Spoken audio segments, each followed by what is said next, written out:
Making long coffee using coffee beans. Fill the container with coffee beans. Do not use caramelized or candied coffee beans, as they could stick to the coffee mill and make it unusable. Place a sufficiently large cup or glass under the coffee spout. Then press the long coffee icon.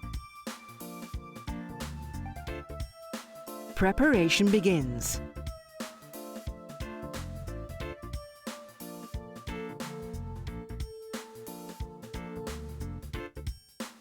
Once the coffee has been made, the appliance is ready to make the next drink.